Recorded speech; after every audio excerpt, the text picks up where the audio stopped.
lovelies, and welcome back to Listen Closely with your host, Bobby, and John over there. Hey. We never say our names. Oh. I'm just saying, we never do. Okay. People need to know who we are. Yeah. Obviously, this is July 4th weekend. It is. Hopefully, everybody is staying safe, being responsible. I don't know. Yeah. Remembering why we celebrate July the 4th. Correct. This subject we are talking about that revolves around July 4th, though, is not a very happy one. Okay. It is a unsolved cold case from 19 years ago. And once again, guys, I don't know what the subject is. Right. So as always, we just want to give some warnings out there. We will be talking about rape, sexual assault, murder, and child endangerment, and murder of a child. So everything that I hate. Yes. Okay. I told you beforehand you were going to hate this one. Okay, so we are talking about little 4-year-old Dannarriah Finley. Dannarriah Finley was born July 22nd, 1997 to Jamie Arnold and Johnny Edwards in Orange, Texas. She was a very sweet-natured little girl. She had this beautiful wide smile, and she loved McDonald's. Like, that was one thing that I noticed, that she absolutely loved McDonald's, which a 4-year-old, you get those Happy Meals. Everybody loves McDonald's. Well, yeah. If she was born, when she 97. 97. Yeah, they were giving out the good toys at that point. Right. Yeah. So, like I said, this was on July 4th, 2002. Dannarriah was reported missing from her residence located in the 1000 block of 4th Street in Orange. She was last seen around 4 a.m. by her mother, Jamie, wearing a white floral shirt and purple shorts. That was when she was asleep. So when Jamie then awoke at around 10 a.m., she was nowhere to be found. And this was also with a house full of people, including other children. So she did have sisters. Okay. But they were also younger children in the household. Right. The mother did admit, Jamie, she admitted that often she left the door unlocked as her mother would drop by and, just come by the house. Right. So she left the door unlocked. Okay. She reported Dannarriah missing, and the whole city just went on high alert searching for this 4-year-old. I mean, they had people on horses, four-wheelers, helicopters. They were going door to door, searching every single yard. Like, the whole city was looking for this little girl. Okay. And it did affect the entire city. I mean, everybody wanted to find this 4-year-old. Which makes good sense. Orange is a pretty close-knit community. Right. So that makes sense. So 4 days later, on July 8th, a pipeline inspector made a gruesome discovery in a remote area of Pleasure Island, which is 27 miles away from the household.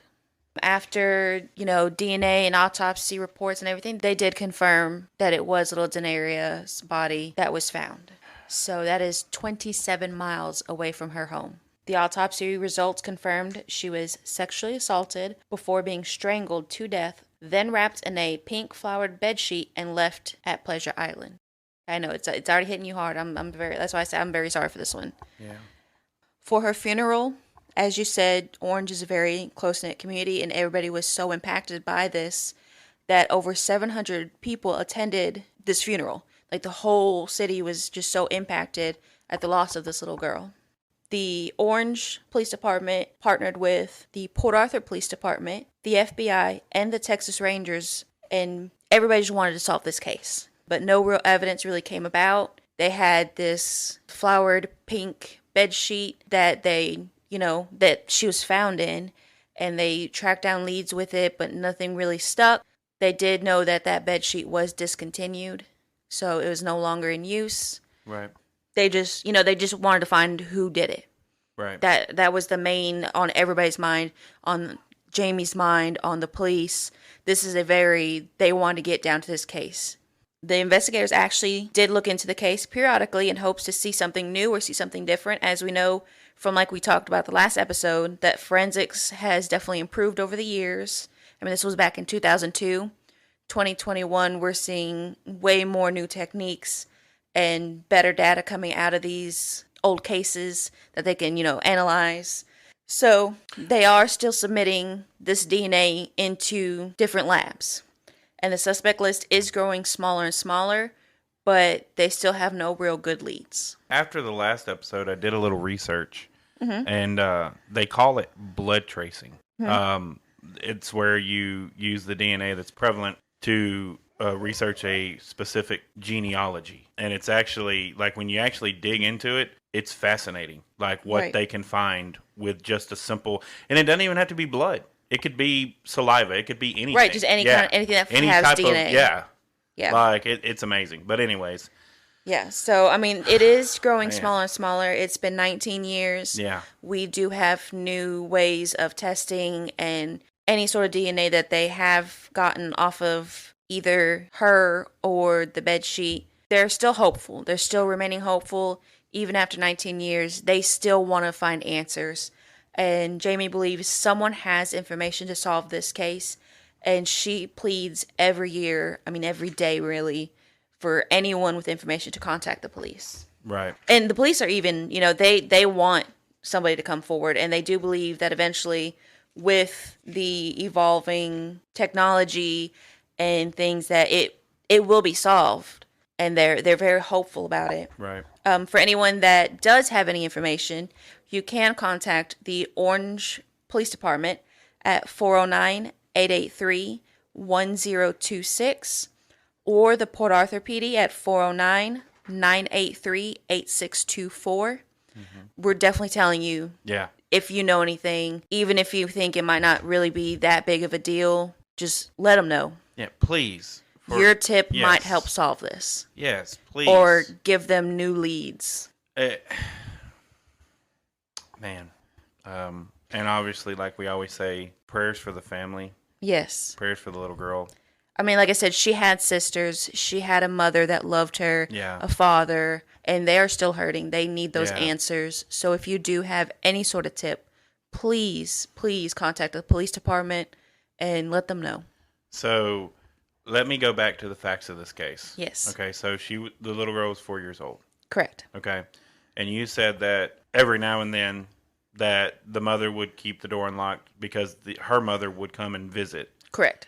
And so she went missing, and they found her. A pipeline inspector found her In a remote area in a of remote Pleasure area Island. Of Pleasure Island. Yeah, 27 Okay. miles away. Wrapped in a blanket. Mm-hmm. And you said, and I hate even saying this, but she was sexually assaulted and then strangled. Strangled, right. So this is the kind of stuff that, and she nailed it on the head. This is the kind of stuff I hate to hear. Right. I'm big on children. I love all children. They're amazing,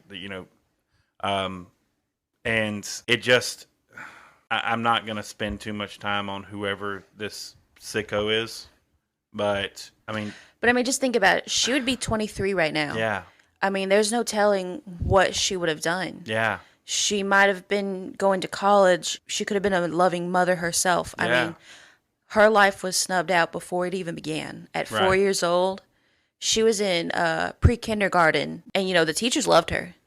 Everybody that I read on said that she was just a very well-mannered, rarely gotten into trouble, very sweet little girl, and she was taken way too soon. Normally I would go on a rant, but this time I'm just speechless. Right. Uh, So I just want everyone to know that, while July 4th is a beautiful day of celebration and, just remembering who we are and where we came from and why we have the freedoms we have, not everybody has the same happiness. right.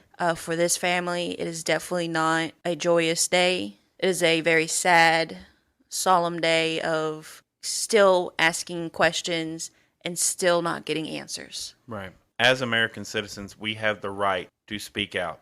So if there, and like she said before, if there is something, anybody who is out there who knows anything about this case, please, if you're not doing it for anything, do it for the little girl. Please reach out to Orange or Port Arthur PD Right. and tell them what you know.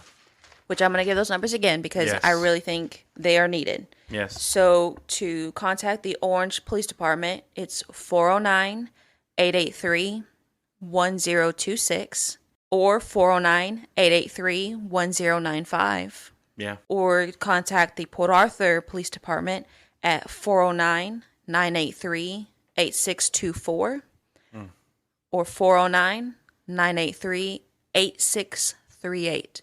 Those are the numbers that I have looked, and they say for you to contact with any kind of information, leads, tips, anything that you have regarding the case of little Dannarriah Finley. Once again, prayers to the family of Dannarriah. Yes. It's a beautiful life that didn't get to live it. Right. And I hope that, somebody listening either knows something or knows someone who might possibly know something, and get this family some answers. Right. Because they need that peace. Absolutely. They need to find something to help them. I don't know really what else to say. Yeah, there really is nothing else to say. Just please, if you know anything, reach out. Right. But I believe that is really all for this one. It was a little smaller one, but I felt that it was very much needed to know about this case. It is hitting its 19-year mark. Right. So we just want to let you know that she's not forgotten. We will try everything we can to help out the family, the police department, and honestly any cold case person, whether it be a child, a young lady, a man, anyone out there. I mean, if you know something about anybody, any of these cold cases, reach out. Yeah. Help the families out. Absolutely. I do have a PSA before we go, Okay. though. So obviously this is July the 4th weekend. Normally, if you listen to the show, normally you can hear either some scratching or some whining or something like that. We do have a very large fur baby family at our studio. It is July the 4th. Obviously, there will be fireworks going on and everything. Please take care of your pets. Well, as you hear the fireworks popping, I know a lot of them can get stressed out during that time. Anxiety levels raise. Y'all just please make sure they're inside and they're taken care of before you enjoy your 4th of July celebration with fireworks. Yes. I'm going to add on to your PSA. If you do choose to drink, please be responsible. Do not try to drive if you have been drinking. Absolutely. Call a friend. Stay the night at wherever you're at if you can. Be safe. Yes. Call Uber. Call whoever you have to call to be safe. Because Call the wrecker service. I know during this time, usually the wrecker service offers free rides. Yeah, just call anybody. Yes, be anybody. safe. We don't want to see anyone hurt. Right. No one needs to lose their lives. Right. So, like I said, this was a very short one, a very, very sad one. Again, if you have any information, please let the police know. And as always, remember to listen closely.